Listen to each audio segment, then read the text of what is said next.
दोस्तों अभी पिछले दिनों हमने एक बुक रिव्यू की थी 48 रूल्स ऑफ पावर। उसके बाद काफ़ी लोग कमेंट करने लगे चापलूसी के बारे में, तो अभी हम उस पर बात नहीं कर रहे हैं। रिसेंटली एक और कमेंट आया, एलएनटी के फाउंडर और जो मालिक हैं उन्होंने कमेंट किया है कि we should work 90 hours per week, 90 घंटे काम करना। ठीक है, और उन्होंने बोला अपने एम्प्लॉयज़ को मीटिंग में कि मैं चाहूँ तो आपको संडे में भी बुलाऊँ, अगर मेरी मतलब विश फुलफिल हो तो मैं आपको संडे में भी काम के लिए बुलाऊँ। और किसी एम्प्लॉय ने पूछा कि नहीं सर ये तो ज़्यादा हो जाएगा, तो उनका रिप्लाई था कि घर क्या करेगा, अपनी पत्नी को ही तो ताड़ेगा, पत्नी को ही तो घूरेगा, कब तक घूरेगा, इसलिए काम कर। तो इस तरह के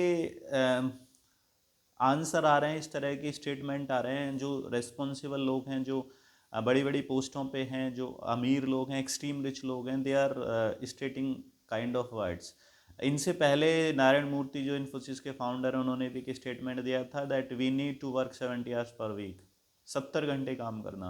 ठीक है, तो जो वर्क प्रोफेंसी की बात होती है या फिर वर्क आवर्स की बात होती है, उस डिबेट में तो हम नहीं जा रहे हैं। बट क्या 70 घंटे 90 घंटे काम करना है या चापलूसी करना है? ठीक है, हमको इसको थोड़ा सा समझना पड़ेगा, क्योंकि जो 48 रूल्स ऑफ पावर बुक मैंने रिव्यू की थी, उसके बाद कुछ लोग इस डिस्कशन में पड़े कि चापलूसी करना ज़रूरी होता है। आई डोंट थिंक कि ये ज़रूरी है, बट लोगों ने बहुत तर्क दिए। जैसे कुछ लोगों का तर्क होता है कि हम अपने सेफ जोन में होते हैं। फॉर एग्जांपल मैं जयपुर से हूँ, मुझे जयपुर में काम मिल रहा है, अच्छी जॉब मिल रही है, तो मुझे चापलूसी करने में कोई दिक्कत नहीं है। सिमिलर वे में some people say that if I am getting paid much, then what is wrong in cringe, what is wrong in that kind of activity, sycophancy. तो there are different kind of arguments जो उसको support करते हैं। But 90 घंटे काम करना, 70 घंटे काम करना per week, isn't it a sycophancy, isn't it a cringe? क्या आप उस 18th 19th सेंचुरी के या 20th सेंचुरी के उस एरा में ले जाना चाहते हैं, जहां अंग्रेज़ों ने या बाकी लोगों ने जो कॉलोनाइजर्स थे कॉलोनाइज किया और फोर्सफुली काम कराया? ठीक है, आई डोंट थिंक सो कि ऐसा होना चाहिए और होगा भी।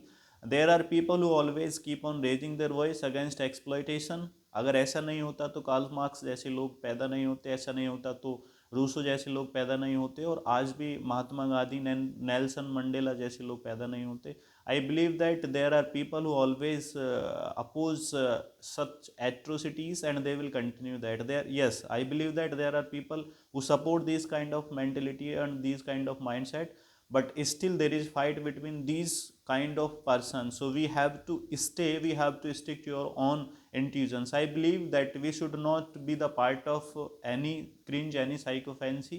We should listen to our intuition, our conscious mind, or according to that we can do our work. But I believe that जब हम अंदर से सुनते हैं, अपने मन की बात सुनते हैं, अपने अंतःकरण की सुनते हैं, तो हम चापलूसी नहीं कर रहे होते हैं, हम काम कर रहे होते हैं, मेहनत कर रहे होते हैं। और I believe that we every of us believe in nature. या तो हम गॉड के थ्रू माने, कोई एक धर्म को मानता है, दूसरे को मानता है, तीसरे को मानता है, कुछ लोग नास्तिक होते हैं। Ultimately those who are atheist they believe in nature.